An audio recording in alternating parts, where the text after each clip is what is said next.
Homeless man jumps into icy river to save baby floating alone. Michael Johnson was running desperately along the banks of the Hudson River as he watched the small yellow float drift farther and farther from shore. Without a second thought, the 48-year-old man plunged into the icy waters on that winter morning in Chicago. The baby was crying loudly, its screams echoing through the fog that covered the river. Michael swam with all the strength his tired arms could muster. The water was so cold his muscles began to lock up, but he couldn't stop. Not when such a tiny life depended on him. When he finally reached the inflatable float, he saw the frightened face of a child, no more than a year old. The baby was wrapped in a light blue blanket, shivering from cold and fear. "It's okay, little one. Uncle Michael's here," he said, trying to keep his voice steady as his teeth chattered. Carefully, Michael began pushing the float back toward shore.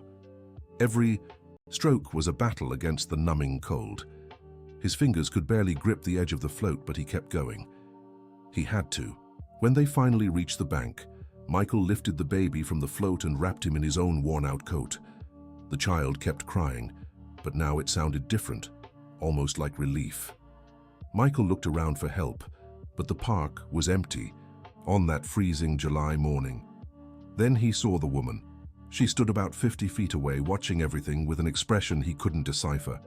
She looked to be in her 30s, with blonde hair pulled into a messy bun, wearing an expensive coat that contrasted sharply with the desolate park setting. "Ma'am, please help me," Michael shouted. But the woman turned and walked away quickly. Michael was stunned. How could someone just leave in a situation like this? He held the baby tighter, feeling the little body tremble against his chest. Michael knew this park well. He'd slept there for 3 years, ever since he lost everything. He knew every bench, every tree, every sheltered spot to hide from the rain. But he'd never seen anything like this. A baby alone in a float in the middle of the river? It made no sense. With the baby in his arms, Michael walked to his makeshift shelter under the bridge. It was just an old mattress and some tarps, but it was all he had. He grabbed the least damp blanket he could find and wrapped the child, trying to warm him. "You're safe now, little one," he murmured, rocking the baby, who slowly stopped crying. Michael examined the child carefully. It was a boy, well, cared for, wearing quality clothes under the blanket. He had the most beautiful brown eyes Michael had ever seen, with a tuft of dark hair on his round little head. On his wrist was a nearly faded hospital ID bracelet. Michael tried to read the name, but the letters were smudged by water. He could only make out a few letters. L. Raphael, Gabriel, Ethan, Michael guessed, and the baby seemed to react to the last name. "Ethan, then. Nice to meet you, Ethan." Now the problem was what to do. Michael knew he should contact the authorities, but something made him hesitate. The image of that woman watching and then running away wouldn't leave his mind. What if she had something to do with this? What if turning the baby over meant putting him in danger? He decided to wait a little, at least until the baby warmed up. He improvised a bottle with a water jug and some donated milk he'd gotten the day before. It wasn't ideal, but Ethan drank eagerly. As he fed the child, Michael remembered his own story. He'd been a bank manager once, had a house, a car, a comfortable life. Until the day his wife Jennifer and their 2-year-old daughter Emma were taken in an accident. After that, nothing made sense anymore.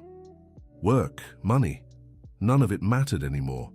He sank into sadness until he lost everything and ended up on the streets. Dear listener, if you're enjoying the story, don't forget to like and especially subscribe to the channel. It helps us a lot as we're just starting out. Now back to the story. Looking at Ethan, Michael felt something he hadn't in years. Purpose. That baby needed him and he wouldn't fail, not again.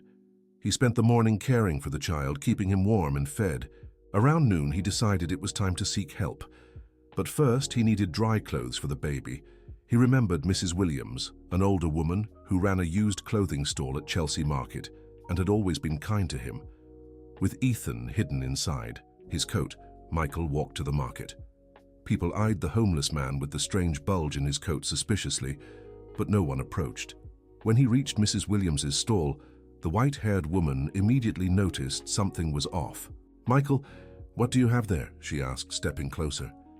He opened his coat slightly, revealing Ethan's little face. Mrs. Williams brought her hands to her cheeks. "Oh my God, where did this child come from?" Michael quickly explained what had happened. Mrs. Williams, a grandmother of 7, sprang into action. She grabbed warm clothes, diapers, and even a real baby bottle. "You need to tell the police, Michael," she said as she changed the baby. "I know, but there was a woman watching earlier. When I asked for help, she ran. I'm afraid that she might be the mother," Mrs. Williams finished.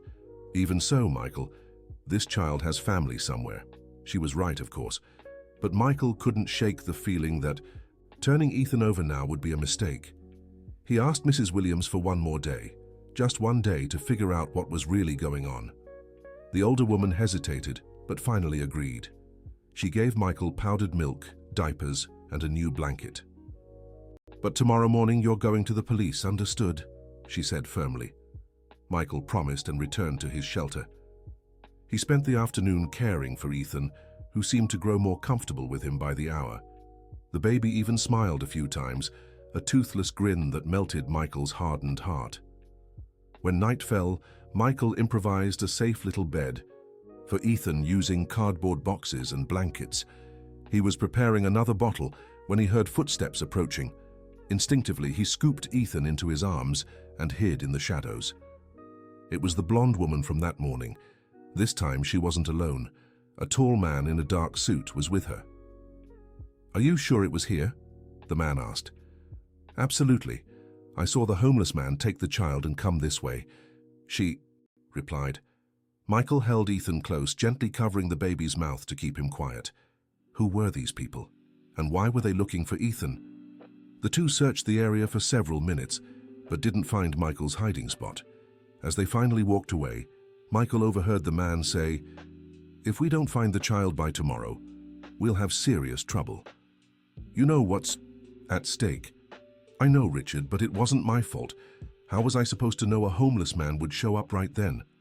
Their voices faded, leaving Michael with more questions than answers. What was at stake? Why had they left Ethan by the river? Was it an attempt to... No, Michael didn't even want to think about it. He decided he couldn't stay there. At the earring, Ethan and his few belongings, he headed to another spot he knew. An abandoned house in Wicker Park. It was farther from the river, safer. The house was in ruins, but there was a back room that still offered some shelter. Michael set up a new space and settled Ethan in. The baby slept peacefully, unaware of the danger around him. Michael stayed awake all night, watching over Ethan's sleep. With every noise, his heart raced, but no one appeared. When the sun rose, he made a decision. He couldn't just hand Ethan over to the authorities, not without knowing more about those people. He remembered an old street friend, Robert Wilson, who worked as a security guard in a commercial building and had access to security cameras in the area. Maybe he could help. With Ethan hidden inside his coat, Michael went to the building where Robert worked. His friend was surprised to see him. "Michael, what are you doing here so early?" Michael told him everything. Robert, a father of 3, was outraged by the story. "They left a baby to drown? What kind of monster does that?" "That's why I need your help, Robert. The park cameras must have caught something." Robert hesitated. Tampering with the recordings without authorization could cost him his job. But looking at Ethan's little face, now awake and watching everything with curious eyes, he couldn't say no. "Come with me, but hurry." They went to the security room. Robert checked that no one was around and began searching the footage from the previous morning. After a few minutes, he found it. "Look there," he said, pointing at the screen. Michael saw the blonde woman arriving at the park around 6 in the morning. She was carrying something in her arms. Ethan. She looked around several times as if checking for witnesses. Then she placed the baby in the float and pushed it into the river. "My God," Robert murmured. "She really tried to..." "Wait," Michael interrupted. "Look there." A car was parked nearby. When the woman returned, the man in a suit got out, and the two seemed to argue. The woman gestured wildly, pointing at the river. That's when Michael appeared running in the recording. Can you see the license plate? Michael asked. Robert zoomed in, but the quality wasn't good enough. They could only tell it was a black executive sedan. Michael, you have to go to the police with this, Robert said. Not yet. I need to find out who these people are first. What if they have influence? What if they take Ethan back? Robert sighed but understood his friend's concern. He copied the footage onto a flash drive and handed it to Michael. Be careful, man. This might be bigger than you think. Michael thanked him and left. Ethan was starting to fuss, probably hungry. Michael went to a bakery where he sometimes got day-old bread. The owner, Mr. Thompson, was a grumpy but kind-hearted Portuguese man. "Michael, long time no see," Mr. Thompson greeted. Then he noticed the bundle inside Michael's coat. "What's that there?" Once again, Michael told the story. Mr. Thompson, who had lost a grandchild as a baby, was visibly moved. "Come inside," he said, leading Michael to the back of the bakery. "Let's get this child some real food." As Michael fed Ethan warm oatmeal, Mr. Thompson made a few calls. One was to his niece, Rebecca, who worked as a social worker. "She can help without involving the police right away," Mr. Thompson explained. "She'll know what to do." Rebecca arrived within half an hour. She was a woman in her 40s with a maternal and experienced air. She examined Ethan carefully. "He's well cared for, Michael. You've done a good job," she said. "But he needs to see a doctor." "I can't take him to the hospital. They'll take him from me," Michael protested. "And they should," Rebecca said firmly but kindly. "Michael, I know you want to protect him, but you're not in a position to—" "I know I'm not," Michael interrupted, tears in his eyes. "But those people tried to kill him. If I hand him over now, how can I be sure he'll be safe?" Rebecca fell silent for a moment, watching how Michael held Ethan with such care and tenderness. "Tell me everything again, every detail," she asked. Michael told her everything, including the recordings he had obtained. Rebecca grew increasingly worried as she listened. "This is very serious, Michael. It could be an attempted homicide case, or maybe—" She paused, thoughtful. "Maybe something even more complicated." "What do you mean?" "I need to check a few things. Give me some time." "Meanwhile," she looked around, "you can't stay out in the open. It's too dangerous." Mr. Thompson offered to let Michael and Ethan stay in a small room at the back of the bakery for a few days. It wasn't much, but it was safe and warm. Rebecca promised to return the next day with more information. Before leaving, she gave them her phone number and some money for emergencies. "Michael, promise me you won't do anything reckless. If those people show up, call me immediately." Michael promised. That night, in the cramped but cozy bakery room, Michael rocked Ethan to sleep. For the first time in years, he prayed. He prayed for the strength to protect that child. He prayed that Jennifer and Emma, wherever they were, would help him. The next day, Rebecca returned with troubling news. "I managed to access the hospital system. No baby matching Ethan's description was reported missing, but—" She hesitated. "But what?" 3 days ago, a 1-year-old baby died at Mercy Hospital. The child of an important couple in the city. His name was Ethan Anderson. Michael felt his blood run cold. "Are you saying that—" "I don't know yet, but it's too much of a coincidence. The baby died from a congenital heart condition. He was cremated yesterday." Michael looked at Ethan, who was playing with a makeshift rattle Mr. Thompson had made. The baby seemed perfectly healthy. What if they switched the babies?" Michael suggested. "What if the real Ethan is alive and this is another baby?" Rebecca nodded gravely.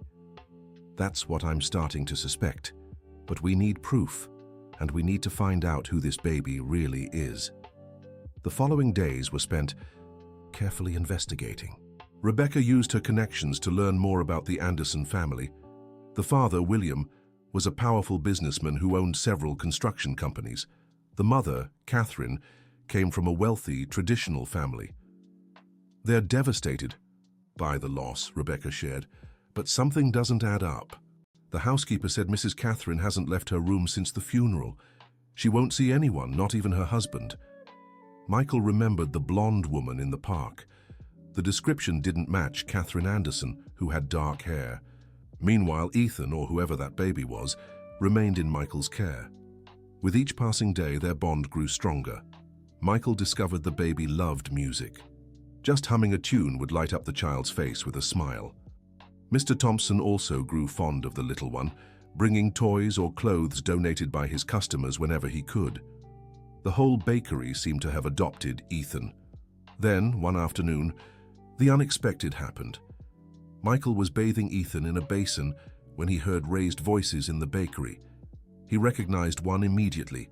It was the blonde woman. "I know he's here," she shouted. "I saw him come in with the child." Michael quickly wrapped Ethan in a towel and searched for a place to hide. The small room had no exit. He was trapped. The door swung open abruptly. The blonde woman entered, followed by the man in the suit. Behind them, Mr. Thompson protested. "You can't just barge in here. I'll call the police." "Go ahead," the man said coldly. "We just want the child." Michael held Ethan tightly. "You tried to kill him," he accused. The woman looked genuinely surprised. "Kill? What are you talking about? I saw you putting him in the river." The woman turned pale. The man took a step forward. "You don't understand. The child wasn't supposed to exist." "It's too complicated to explain, but—" "Richard, shut up," the woman interrupted. Then turning to Michael, "Listen, I know how this looks, but I wasn't trying to hurt him. I was trying to save him." "Save him?" "By leaving a baby to float in an icy river." The woman began to cry. "You don't understand. They were going to do something much worse. I thought if he was found taken in for adoption, he'd have a chance. I didn't expect that." "Ashley, enough," the man ordered. But Ashley continued. "He's my son," she shouted. "Ethan is my son." The silence that followed was broken only by Ethan's frightened cries from the shouting. Michael looked from Ashley to the baby, trying to process the information. "If he's your son, why—" "Because I can't keep him," Ashley sobbed. "Because of my brother. Because of everything we've done." "Ashley." The man, Richard, gripped her arm tightly. Not another word. That's when Rebecca arrived, accompanied by 2 police officers. She had heard the commotion and called for backup. "What's going on here?" one of the officers asked. Richard immediately changed his demeanor. "Officer, this man kidnapped a child. We're here to take him back." "That's a lie," Michael protested. "They abandoned the baby in the river." "Everyone will have to come down to the station," the officer decided. "Dear listener, if you're enjoying the story, don't forget to like and especially subscribe to the channel. It helps us a lot as we're just starting." Now continuing. At the station, the situation grew even more confusing. Richard identified himself as a lawyer and demanded the immediate return of the child. Ashley remained silent, tears streaming quietly down her face. Rebecca stepped in, showing her social worker credentials. "The child is under protective custody. Until the situation is clarified, he can't be handed over to anyone." "Protective custody," Richard scoffed. "In the hands of a homeless man." "In the hands of a man who risked his life to save him," Rebecca corrected. The officer on duty, Captain Barnes, was an experienced man who had seen it all. He listened to all accounts and asked to see the footage Michael had. After watching the video, his expression turned serious. "Mrs. Ashley, can you explain your actions?" Ashley looked at Richard, who shook his head in warning, but she seemed to have reached her limit. "Captain, I need to speak with you privately. Please." Richard protested, but the captain agreed. He took Ashley to a private room, leaving the others to wait. Michael held Ethan, who had fallen asleep in his arms despite all the commotion. Looking at the baby's peaceful face, Michael wondered what secrets this little child, unknowingly, carried. After nearly an hour, the captain returned with a grave expression. Ashley wasn't with him. "Mr. Michael, you'll need to keep the child for now. Mrs. Rebecca, can you ensure follow-up care?" Rebecca nodded. "But what did Ashley say?" Richard asked, visibly nervous. "That's part of the investigation. You're dismissed for today, but don't leave town." Richard stormed out, throwing one last threatening glance at Michael. Outside the station, Rebecca placed a hand on Michael's shoulder. "You did the right thing. Whatever's going on, you saved this child." Back at the bakery, Michael couldn't stop thinking about what Ashley had said. If Ethan was really her son, why had she abandoned him? And what did her brother have to do with it? The answers began to come the next day, unexpectedly. Michael was feeding Ethan when an elegant woman walked into the bakery. She was around 60, with impeccably styled grey hair and an air of authority. "I need to speak with Michael Johnson," she announced. Mr. Thompson led her to the back. When she saw Ethan, her eyes filled with tears. "My God, it's true then," she murmured. "Who are you?" Michael asked protectively. "My name is Elizabeth Anderson. I'm the mother of William Anderson. And this child..." She paused to compose herself. "This child is my grandson." Michael felt the ground vanish beneath his feet. "But they said Ethan died." Elizabeth nodded sadly. "That's what everyone thinks. That's what I believed until last night when I got an anonymous call." She sat down, suddenly looking much older. "I need to tell you a story, Mr. Johnson. A story that began 2 years ago when my son married Catherine. I never approved of that marriage. Catherine and her brother Richard came from a troubled family. Their father had shady connections, money laundering, that sort of thing." Michael listened intently, still holding Ethan. "When Catherine got pregnant, I was happy. I thought a grandchild might bring our family together. But then I discovered something terrible. Richard had a plan. If anything happened to my son, Catherine would inherit everything. And if anything happened to Catherine, as her only brother, Richard would take our family's fortune." "Are you saying they planned to kill my son and my grandson?" "Yes," Elizabeth confirmed in a shaky voice. "But something went wrong with their plan. Ashley, Richard's mistress, got pregnant around the same time as Catherine. Richard convinced her to hide the pregnancy, said they'd run away together after he got the money." The pieces of the puzzle began falling into place in Michael's mind. "When Ethan was born with a heart condition, they saw an opportunity," Elizabeth continued. "They switched the babies at the hospital. Ashley's child took Ethan's place. And when the sick baby died, everyone thought it was Ethan," Michael finished, horrified. "Exactly. But Ashley found out the truth. She realized Richard planned to kill his own son after getting the inheritance. That's why she ran away with the baby." Michael looked down at Ethan, the real Ethan, sleeping in his arms. This innocent child was at the center of a devilish plot. "How did you find all this out?" "Ashley called me yesterday. She told me everything. She's hiding, afraid of Richard. Said she left Ethan by the river, hoping someone would save him and take him far away. She never imagined that a homeless man would care for him," Michael finished with a sad smile. Elizabeth studied him carefully. "Ashley told me about you, how you took care of my grandson, how you protected him. Mr. Johnson, I came here to thank you and to ask for your help." "My help?" "Richard is still free, and as long as he is, Ethan is in danger. The police are investigating, but he has connections, lawyers. He could flee at any moment." Michael nodded in understanding. "What do you want me to do?" "Keep watching over him, just for a few more days, until Richard is arrested and it's safe. For Ethan to come home." Michael looked down at the baby in his arms. In just a few days, Ethan had become his reason for living. The thought of parting with him was painful, but Michael knew it was the right thing. "I'll take care of him," he promised, "with my life if necessary." Elizabeth stood up and, to Michael's surprise, hugged him. "You're an angel, Mr. Johnson. An angel in disguise." After she left, Michael told Rebecca and Mr. Thompson everything.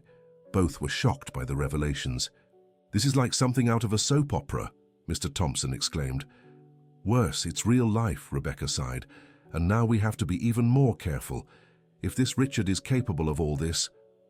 The following days were tense. Michael barely left the small room, always alert for any danger. Rebecca arranged for an officer to patrol the area discreetly. Elizabeth visited discreetly, always bringing things for her grandson. It was during one of these visits that she asked a question.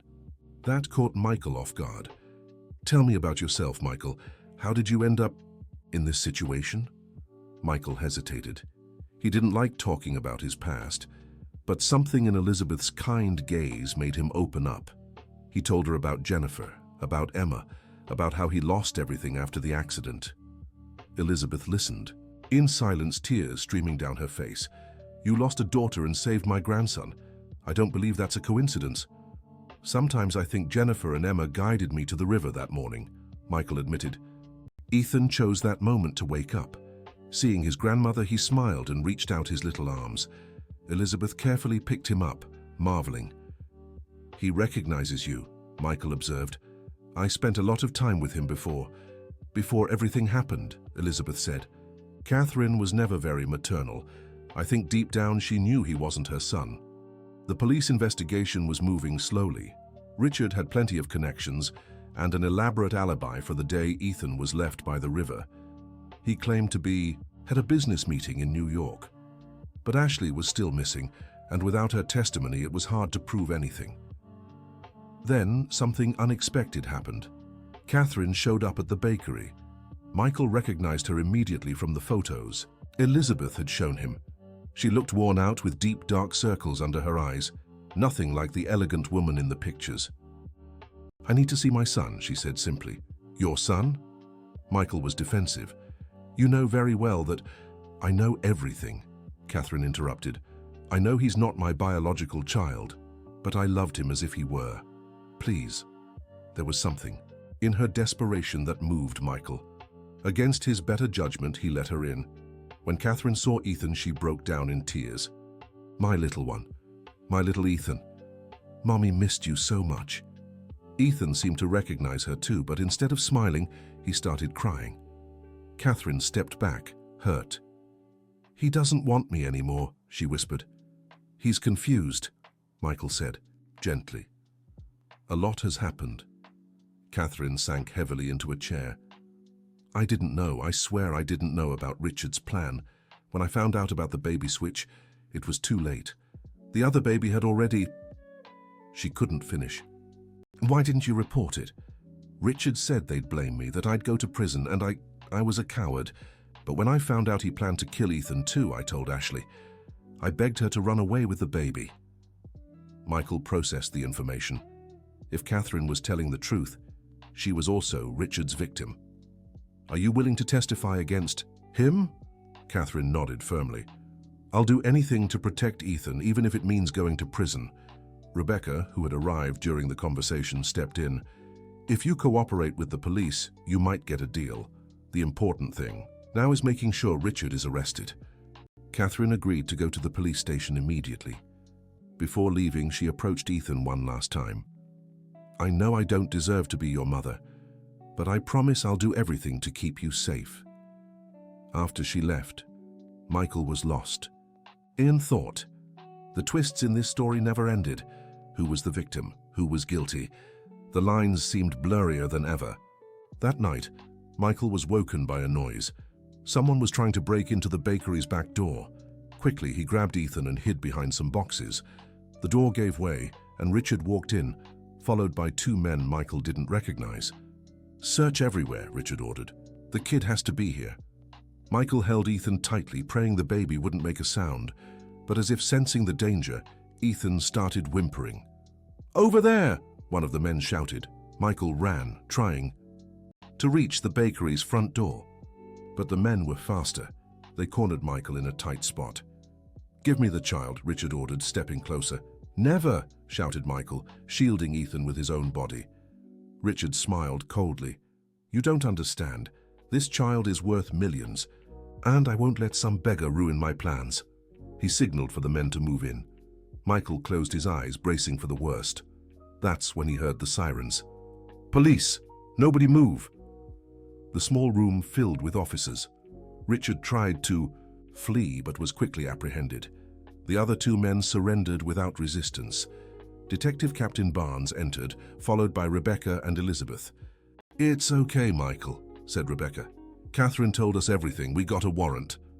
Michael finally relaxed, still holding Ethan tightly. "How did you know they'd come here?" "Catherine overheard Richard on the phone," the detective explained. "She alerted us immediately. We set up an operation to catch him in the act." Richard was led away in handcuffs, shouting threats and vowing revenge. But Michael knew that at least for now the danger had passed. Elizabeth approached, tears in her eyes. "You saved my grandson again. How can I ever thank you?" Michael looked at Ethan, who was now calmly playing with his finger, oblivious to the drama that had just unfolded. "Just promise me he'll be safe, that he'll have a good life. I promise, and more, Michael. You'll always be part of his life if you want. In the days that followed, much happened. Ashley was found and confirmed the whole story.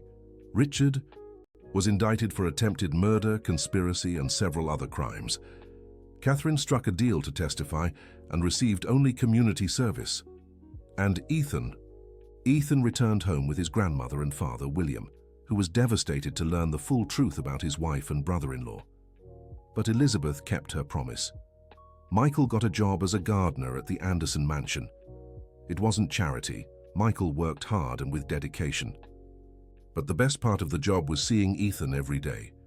The baby, now safe and loved, grew up healthy and happy, and every time he saw Michael, he'd run toward him with his little arms wide open, shouting, "Uncle Mike! Uncle Mike!" Michael changed too. He left the streets, rented a small room, and started taking care of himself again. The pain of losing Jennifer and Emma would never fully disappear, but now there was room in his heart for new love. Dear listener, if you're enjoying the story, don't forget to like and especially subscribe to the channel. It helps us a lot as we're just starting out. Now, continuing. A year had passed since that fateful morning by the Hudson River. Michael was pruning the roses in the garden when he heard a familiar voice. "Michael?" He turned and saw Ashley. She looked different, healthier, more at peace. "Ashley, what are you doing here?" "I came to apologize and to thank you. You saved my son when I failed him." Michael could see the pain in her eyes. "You tried to protect him in your own way," he said gently, "but you were the one who truly saved him. You, who had nothing, gave everything for a child you didn't even know." Ashley shared that she was in therapy, trying to rebuild her life. Richard was in jail and would soon stand trial. She was ready to move forward. Can I see him? Just for a moment?" she asked. Michael hesitated, but then he saw Ethan playing in the garden with his nanny. The boy was laughing, chasing butterflies. "Of course," Michael said, "but from a distance. He doesn't need any more turmoil in his life." Ashley watched her son from afar, tears streaming silently down her face. "He's happy," she whispered. "That's all that matters." She said goodbye and left, leaving Michael thoughtful. Life was indeed full of strange twists and turns. Who would have thought that a homeless man saving a baby would lead to uncovering a whole web of greed and betrayal? But the most important thing was that Ethan was safe, and Michael had found a new family, a new purpose. That evening, during dinner at the Anderson home, Elizabeth insisted Michael dine with them at least once a week. Ethan did something that melted everyone's hearts. He was learning to talk, and out of nowhere he pointed at Michael and said clearly, "Hero." William laughed. "That's right, son. Uncle Michael is our hero." Michael turned red, flustered by the attention. But inside, he felt a warmth he hadn't felt in a long time. It was as if Jennifer and Emma were there, smiling, telling him it was okay that he had found his way back to life. The months kept passing. Ethan grew strong and healthy, surrounded by love. Michael became more than an employee. He was part of the family. Elizabeth treated him like a son, William like a brother, and Catherine, she kept her distance, abiding by the court agreement. But Michael sometimes saw her watching Ethan from afar during her supervised visits. There was genuine regret in her eyes. On one of those occasions, she approached Michael. "Thank you for taking care of him," she said simply. "I did what anyone would do." Catherine shook her head. "No, you did much more. You loved him when he needed it most. That's not something just anyone would do." She was right, Michael realized. Not everyone would have jumped into an icy river for a child they didn't know. Not everyone would have risked everything to protect him. But Michael didn't see himself as a hero. He saw himself as someone who'd been given a second chance to make a difference in a child's life. Richard's trial finally took place. Michael had to testify, reliving that morning by the river. It was painful but necessary. Richard was sentenced to 20 years in prison. When he heard the verdict, he glared at Michael with hatred. "This isn't over," he whispered as he passed by. But Michael wasn't afraid. He had something stronger than fear. He had love. Love for Ethan, for the new family he'd found, for the life he'd rebuilt. More twists would come in the years that followed. Ashley married and had other children, always sending gifts to Ethan at Christmas. Catherine started a charity for abandoned children, trying to atone for her mistakes. William remarried to a kind woman who treated Ethan as her own. And Michael was at peace. He kept working at the Anderson home, watching Ethan grow, being there for every important moment, the first day of school, birthdays, triumphs, and stumbles. One winter afternoon, 5 years after the rescue, Michael sat on the same park bench where it all began. Ethan, now a bright 6-year-old boy, played nearby. "Uncle Mike, why do you always come here?" Ethan asked, walking over. Michael smiled. "This is where we met, remember?" Ethan grew thoughtful. Elizabeth had told him the story in a way suitable for his age. "You saved me from the cold water," the boy said. "And you saved me from something worse," Michael replied. "You saved me from a life without purpose." Ethan didn't fully understand, but he hugged Michael anyway. "I love you, Uncle Mike. I love you too, little one." As he watched Ethan run back to play, Michael thought about everything that had happened. Life had mysterious ways of connecting people. A man who had lost everything found salvation by saving others. A child who had nearly lost his life brought life back to someone who had lost hope. The icy waters of the Hudson River had been the stage for a tragedy averted, but also the beginning of a story of redemption. Michael looked up at the sky. Somewhere, he was sure, Jennifer and Emma were smiling. They had led him to Ethan, given him a second chance to be a father, to protect, to love. And Michael wouldn't waste this chance. Never again. Time kept passing. Ethan grew up knowing the whole truth about his story when he was old enough to understand. At 18, on his graduation day, he gave a speech that moved everyone. "I want to thank so many people today. My grandparents, my dad, everyone who loved and supported me. But most of all, I want to thank the man who gave me life twice. Once by pulling me from a freezing river, and every other time he chose to stay, to care, to love, even when he had no obligation to. Uncle Michael, this diploma is yours too." Michael, now with completely white hair but the same kind eyes, couldn't hold back his tears.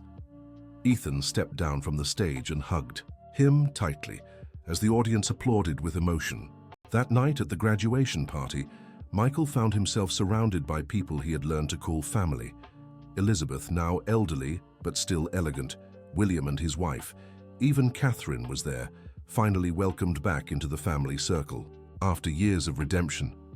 Rebecca, the social worker who had helped so much, now a dear friend, approached him. "Who would have thought, huh, Michael? From that terrible day to now." "Sometimes it still feels like a dream," Michael admitted. "A dream you made real with your choices. You chose to jump into that river. You chose to protect Ethan. You chose not to give up." Michael nodded, watching Ethan dance with his girlfriend, full of life and joy. "And I'd choose it all again," he said simply. Later, as the party wound down, Ethan approached Michael. "Uncle, I need to tell you something. I got accepted into medical school." Michael smiled proudly. "Congratulations, my boy. You'll make a great doctor. I want to specialize in pediatrics. I want to save children, like you saved me." Michael's chest swelled with emotion. "Your mother would be proud," Ethan said, referring to Jennifer, whom Michael had told him so much about over the years. "Both of them would," Michael replied, thinking of Emma too. Ethan took Michael's hands. "Thank you, Uncle, for everything, for not giving up on me, even when it would have been easier to turn me in and move on with your life. Ethan, you gave me a reason to live when I had none left. I'm the one who should be thanking you." They embraced, two survivors who had found salvation in each other. Years later, Michael, now quite elderly, sat in the garden of the house Ethan had bought for him to stay close to family. Ethan, now Dr. Ethan, came rushing in, still in his lab coat. "Uncle, Uncle, we did it!" "What, my boy?" "We saved the baby. That complicated case I told you about. We did it." Michael smiled. Ethan always shared his cases, his victories and struggles in medicine. I knew you could. You have a gift for saving lives. Ethan sat beside him. I learned from the best. They sat in comfortable silence, watching the sunset. Michael thought about how life comes full circle. One act of courage on a cold morning had created ripples that still spread, saving other lives through Ethan. "Uncle, remember what you always told me when I was little?" Ethan asked. "What?" "That sometimes angels don't have wings. Sometimes they have calloused hands and broken hearts, but they still save people." Michael chuckled softly. "You remembered?" "I always remember. And I always tell the parents of the children I save. I tell them about the man who saved me and taught me that love is the most powerful force there is." Michael's eyes welled up. Even after all these years, it still moved him. But the peace of the moment was interrupted by an urgent call on Ethan's phone. "Dr. Ethan, it's an emergency, a child. Found in the river, severe hypothermia." Ethan stood up quickly. "I'm coming." Then she looked at Michael. "It's like history repeating itself. Go, my boy. Save that child like I once saved you." Ethan ran off, leaving Michael with his memories. But something about that call unsettled him. A child in the river, and could it be a coincidence? At the hospital, Ethan worked frantically to save the little girl, about 3 years old, who had been found floating on an improvised raft. The situation was critical. "How long was she in the water?" Ethan asked the nurse. "We're not sure. A fisherman found her about an hour ago." Ethan worked tirelessly, using all his knowledge and experience. After tense hours, he managed to stabilize the child. That's when a woman rushed into the emergency room. "My daughter. Where's my daughter?" Ethan recognized her immediately. Even after all these years, it was Ashley, older now but unmistakable. "Ashley?" he called out, incredulous. She looked at him without recognition at first, then her eyes widened. "Ethan? Oh my God, is that you? What happened? Is this your daughter?" Ashley broke down in tears. "She's my daughter, Emma. She disappeared from the park. When they found her in the river, She couldn't finish. Ethan felt a chill. Emma. The same name as the daughter Michael had lost. "She'll be all right," Ethan assured her. "We've stabilized her." "But Ashley, how did she end?" "Up in the river." Ashley hesitated, looking around nervously. "It wasn't an accident," she whispered. "I think he found out." "Who?" "Her father, my ex-husband. He has ties to organized crime. He learned about my past, about you, about everything. He swore he'd get revenge." Ethan's blood ran cold. Was the past coming back to haunt them? "We need to call the police," Ethan said. "No!" Ashley grabbed his arm. "He has people everywhere. Please, Ethan, I don't know who else to turn to," Ethan thought quickly. He needed to protect the child, but he also needed help. And there was only one person who would know exactly what to do. "Come with me," he told Ashley. "I know someone who can help." An hour later, Ethan arrived home with Ashley and little Emma, now stable but still weak. Michael was on the porch, as if waiting for them. "Uncle, we need your help," Ethan said. Michael looked at Ashley, then at the child in her arms. His eyes filled with deep emotion when he heard the girl's name. "Emma?" he murmured. "Mr. Johnson," Ashley began. "I know I have no right to ask for anything, but—" "Tell me everything," Michael interrupted, already shifting into protector mode. Ashley explained her failed marriage, her violent ex-husband who had discovered her past and vowed revenge, how he had threatened to do to her what she did to her own son. "He put her in the river on purpose," Ashley finished. "As a message to me." Michael felt the old anger rising. How many innocent children would have to suffer because of adults' cruelty? "Where were you living?" he asked. "In Milwaukee, but I ran as soon as Emma was found. I have nowhere to go." Michael made a quick decision. "You'll stay here? Ethan, call Captain Rodriguez. She worked on Richard's case. Now she's the police chief. She'll know what to do." While Ethan made the call, Michael prepared a room for Ashley and Emma. The little girl, still frightened, clung to her mother. "It's okay now, sweetheart," Michael said gently. "Uncle's going to take care of you." Emma looked up at him with her big brown eyes. so much like those of his lost Emma that Michael had to fight back tears. Captain Rodriguez arrived within the hour, accompanied by a discreet team. She listened to the whole story and immediately launched an investigation. "The ex-husband's name, sir?" she asked Ashley. "Victor Reynolds. He owns a trucking company, but everyone knows it's a front for other activities." Captain Rodriguez nodded gravely. "I know his record. This is going to be complicated, but you did the right thing calling me. I'll put protection on the house." In the days that followed, Michael's home turned into a small fortress. Discreet officers kept watch over the area while Ashley and Emma tried to recover from the trauma. Michael found himself caring for another child in danger, and the irony wasn't lost on him. But this time he wasn't alone. He had Ethan, he had resources, he had support. Emma, little by little, began to trust him. She was a sweet girl who loved to draw and listen to stories. Michael told her the same stories he used to tell his own Emma, and sometimes he had to step out of the room to cry in private. Ashley watched it all with gratitude and remorse. "I don't deserve your kindness," she said one night. "After everything I've done." "You tried to save your son," Michael replied. "You did it the wrong way, but out of love." "I understand that now. How can you be so kind? After everything you've been through?" Michael thought before answering. "Because hate doesn't bring anyone back. Love does. It may not bring the person, but it brings the ability to love again." The investigation progressed. Victor Reynolds indeed had dangerous connections, but Captain Rodriguez was determined. They discovered he had planned everything meticulously, leaving Emma in the river as a warning, then kidnapping Ashley. "He wanted her to suffer before killing her," Captain Rodriguez explained in a briefing. "He's a psychopath." "But why involve the child?" Ethan asked, furious.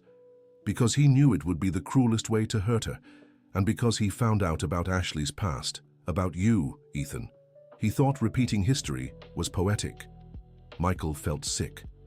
What kind of twisted mind thought like that? Just then, Emma, who had been playing in the next room, screamed, "Mommy, it's Daddy!" Everyone rushed over. Through the window, they saw Victor Reynolds standing at the gate, smiling coldly. The officers were already moving in, but he raised his hands. "Easy, I'm just here for my daughter." "You have a restraining order," one of the officers shouted. "And do you have a court order?" Victor shot back. "Are you keeping my daughter against her will?" Ashley trembled in fear. Emma hid behind Michael's legs. "Don't let him take me, Uncle," the girl whispered. Michael knelt and hugged her. "Never, I promise." The situation grew tense. Victor had brought a lawyer who presented documents challenging custody. Technically, without concrete proof that he had put Emma in the river, it was just Ashley's word against his. "This is ridiculous," Ethan exploded. "He tried to kill his own daughter." "Allegedly," the lawyer corrected with a smirk. Captain Rodriguez stepped in. "Mr. Reynolds, there's an ongoing investigation. I suggest you leave." "Not without my daughter. The child is under state protection until the investigation concludes," Captain Rodriguez said firmly. Victor glared at her with hatred. "You'll regret this, all of you." He left, but the threat hung in the air. That night, Michael couldn't sleep. He stood guard in the living room, watching for any suspicious movement. Around 3 in the morning, he heard a noise. Someone was trying to break in through the back door. Michael quickly woke Ethan and called the police. He grabbed Emma and Ashley and took them to the safe room he'd prepared for emergencies. The intruders were professionals.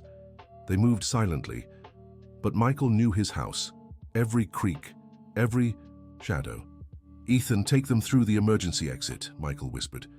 "What about you?" "I'll buy time." "Uncle, no. Go. Protect them." Ethan reluctantly obeyed. Michael stayed, using his knowledge of the house to confuse the intruders, making noises in different rooms, creating distractions. The police arrived in minutes that felt like hours. There were screams, chaos, gunshots. Michael threw himself to the ground, shielding himself behind a couch.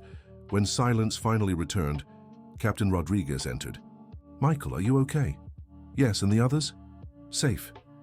Ethan took them to the precinct. "We caught 3 men. One of them is talking. It was the break they needed." The man, trying to negotiate a lighter sentence, confirmed that Victor had ordered the kidnapping of Emma and Ashley. He said the woman had to pay for what she did in the past, that the daughter was just collateral damage.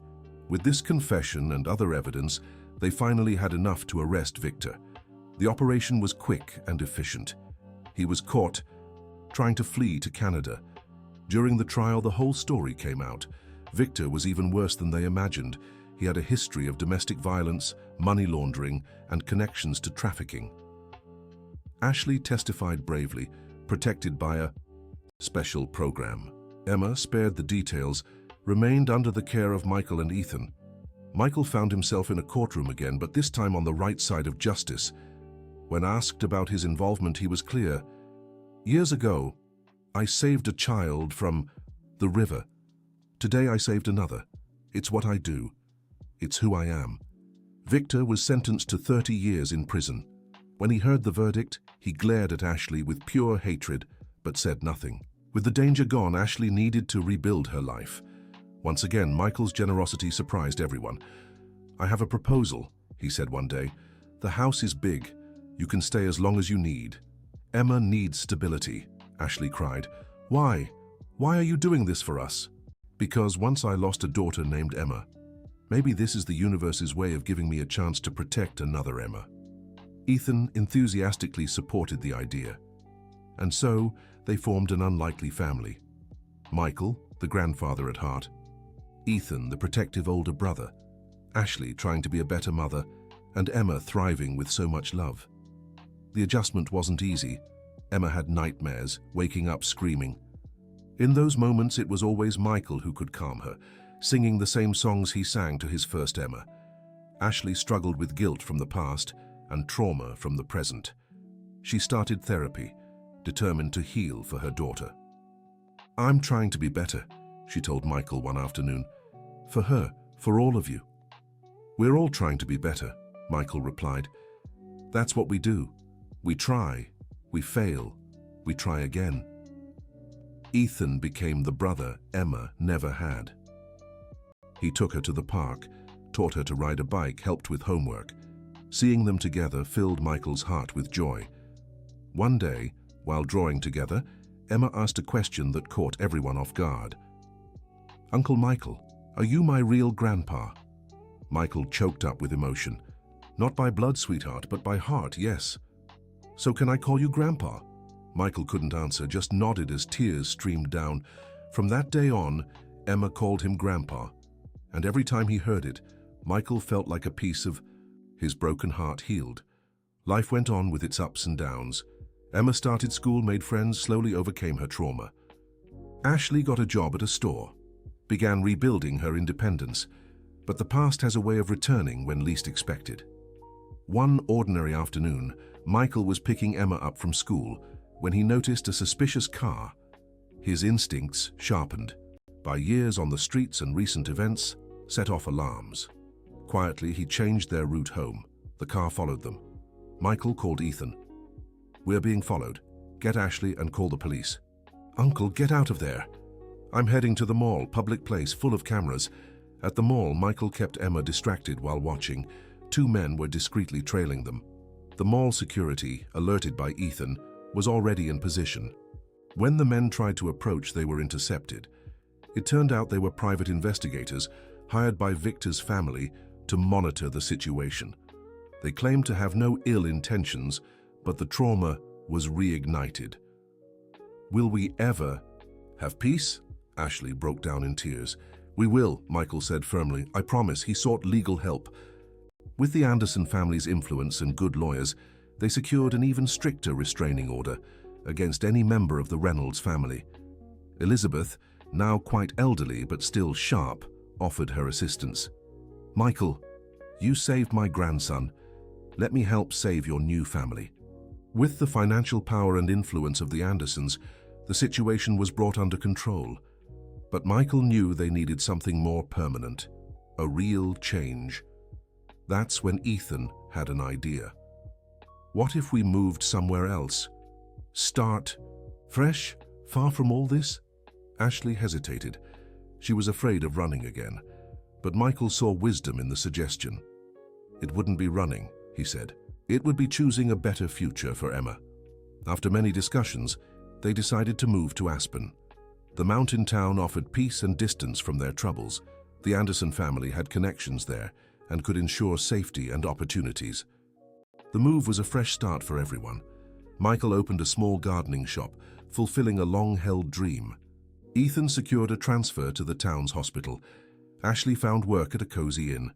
And Emma? Emma flourished. Free from the shadows of the past, she became a joyful, confident child.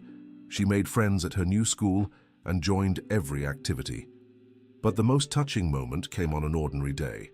Emma came home from school with a family project. "Grandpa, I need to interview you," she said seriously, holding her notebook. "About what, sweetheart?" "About heroes. My teacher said everyone has a hero in their family. Mine is you." Michael tried to protest, but Emma was firm. "You saved Ethan. You saved me. You saved Mom. You're the greatest hero there is." That night, Michael read the essay Emma had written. Tears streamed down his face as he read the simple yet profound words of an 8-year-old about how a man who had nothing gave everything for others. The years in Aspen were filled with peace and growth. Emma became a brilliant teenager, always at the top of her class. Ashley rebuilt her life and even found new love, a kind widower named Daniel who adored Emma. Ethan specialized further, becoming a leading expert in pediatric emergency medicine. He saved dozens of children, always remembering his own rescue. Michael aged gracefully, surrounded by love. His gardening shop thrived, becoming a community hub. Everyone knew his story, the man who saved children from the river. But life still held surprises. On a winter day, 15 years after the first rescue, Michael was closing the shop when he saw a woman standing outside. Something about her seemed familiar. "Mr. Michael?" she asked hesitantly. "Yes? My name is Brooke. I think you knew my mother, Catherine Anderson." Michael was stunned. He knew Catherine had remarried and had children, but had never met them. "Your mother? How is she?" "She's sick, terminal cancer, and she asked to see you. And Ethan." Michael's heart clenched. Despite everything, Catherine had loved Ethan like a son. "Is she here in Aspen?" "Yes, at a clinic." "Please, Mr. Michael. She doesn't have much time." Michael called Ethan, who agreed to go. The next day they went to the clinic together. Catherine was unrecognizable. The illness had consumed her, but her eyes still lit up when she saw Ethan. "My boy," she whispered. "My boy has grown so much." Ethan held her hand gently. "Hi, Catherine. I need to apologize. To both of you. For everything. For being weak. For being a coward." "You were forgiven a long time ago," said Michael. Catherine wept. "I tried to be better. After everything, I tried to help other children, other mothers. But I never forgot you." She revealed she had followed Ethan's life from afar. Every achievement, every rescue. "You became the man I always knew you'd be. Kind like Michael, brave like your real mother." In the weeks that followed, Ethan visited Catherine regularly. Michael sometimes joined him. It was strange, but also healing. Circles closing. When Catherine passed away, Ethan was by her side. Her last words were of gratitude to Michael for saving and loving the boy she couldn't protect. At the funeral, Michael was surprised by how many people Catherine had helped through her organization. Mothers in difficult situations, abandoned, children. Her guilt had turned her into an instrument of kindness. "Everyone deserves redemption," Michael told Ethan as they left the cemetery. "You taught me that," Ethan replied. Life went on. Emma graduated with a degree in psychology, inspired by all the stories of resilience she had encountered. On her graduation day, she made sure Michael walked her to the stage. "Without you, Grandpa, none of this would have been possible," she said. Ashley, now married to Daniel, built a stable and loving family. She had another child, a boy they named Michael in honor of the man who saved their family. "You gave us a second chance," Ashley said at little Michael's christening. "All the chances we needed." Ethan married a pediatrician named Sarah. When they had their first child, there was no question about the name, Michael Johnson Smith, in honor of the man who started it all. One sunny afternoon, Michael was in his garden when he received an unexpected visitor. A well-dressed, polite young man in his 20s. "Mr. Michael, my name is Noah. You don't know me, but you saved my life many years ago." Michael was confused. "I don't remember. I was a baby. My mother abandoned me by the river 20 years ago. A fisherman found me and took me to the hospital. The doctor who saved me was named Ethan. He told me about you." Michael's legs nearly gave out. Another circle closing.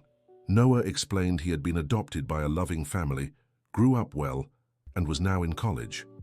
"I came to thank you, you and Dr. Ethan, for existing, for saving people like me." Michael hugged him, overcome with emotion. How many lives had been touched by that morning at the river? The years passed gently. Michael, now nearly 80, still tended to his garden. His hands trembled slightly, but his love for plants remained. One winter morning, much like that one decades before, Michael was walking through the city park when he heard screams. A child had fallen through the frozen lake. Without thinking, Michael rushed forward, but his aging body didn't respond as it once had. Then he saw Ethan running, diving into the water without hesitation. Emma appeared right behind, coordinating the rescue with the efficiency of a crisis-trained psychologist. Little Michael, now 10, ran to get help. Michael watched his family in action, saving another life. The legacy lived on. The child was saved. As Ethan warmed him, Michael approached.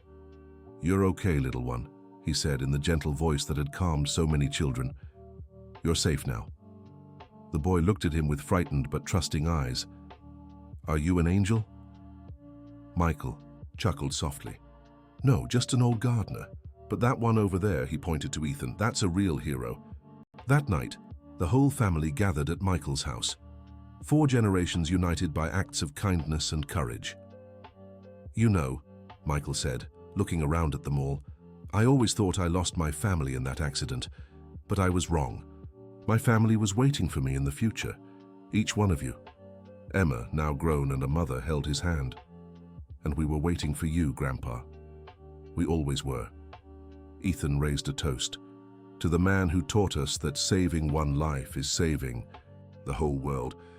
Everyone raised their glasses, tears and smiles mingling. But the story still had one final surprise.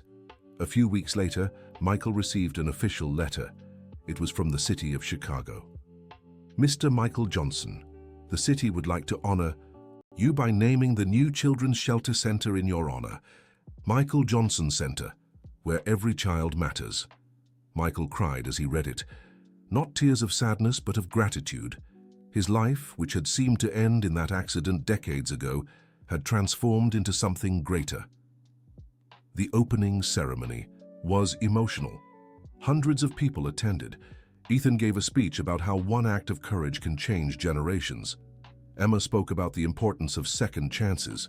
Ashley publicly thanked the man who had saved her family. But the most touching moment came when dozens of children Michael had helped over the years appeared. Some he barely remembered, small acts of kindness that had made a difference. An elderly woman approached with a little girl about 5 years old. "Mr. Johnson, this is my granddaughter, Jennifer. I named her after the story you told me when I was a homeless child and you gave me food. About your wife, about never giving up." Michael hugged little Jennifer, the circle finally complete. At the end of the event, Michael went to the Hudson River, the place where it all began. Ethan, Emma, Ashley, they all went with him. "You know," Michael said, gazing at the now calm waters, "for a long time, I thought this river had taken everything from me. But I was wrong. It brought me everything." Ethan placed a hand on his shoulder. "It wasn't the river, Uncle, it was you. Your choice to jump, to save, to love. You turned tragedy into a miracle." Michael smiled, finally at peace with his past and grateful for his present. In the final months of his life, Michael was surrounded by love. His health declined gently, but his spirit remained strong. One afternoon, with the whole family gathered, he made one last request. "Promise me you'll keep going, saving, loving, giving second chances."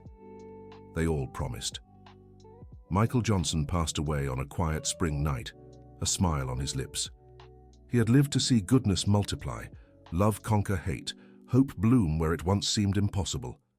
His funeral was a celebration of life. Hundreds attended, children he had saved, families reunited, lives transformed. In his eulogy, Ethan said, "Michael Johnson was a man who lost everything and chose to give everything. He taught us that heroism isn't the absence of fear or pain, it's choosing love in spite of them." Emma read the final entry from Michael's journal. "If anyone reads this one day, know this. No matter how dark the night, there is always hope.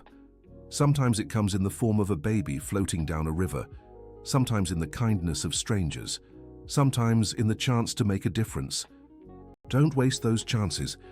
Jump into the river, save someone, save yourself." The Michael Johnson Center thrived, saving hundreds of children over the years. Ethan continued his medical work, always telling the story of the man who had saved him. Emma became a renowned psychologist, specializing in trauma and resilience. Ashley lived to see her children grow up safe and loved. And somewhere, Michael was reunited with Jennifer and his first Emma, finally whole, knowing his legacy of love would live on in the lives he touched and the generations to come. Because in the end, it wasn't just about saving Ethan on that cold morning.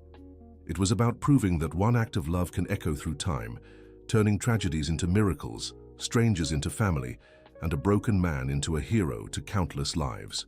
And so, in the waters of the Hudson River, where the story began, the legacy of Michael Johnson continues to flow, reminding everyone that sometimes angels don't have wings, they have calloused hands, broken hearts, and the courage to jump into icy waters to save a life. The end of the story. And what about you, dear listener? What did you think of this touching journey? Let us know in the comments what moved your heart the most. Did Michael make the right choices? How would you have acted? Share your thoughts with us and don't forget to like and subscribe for more heartwarming stories.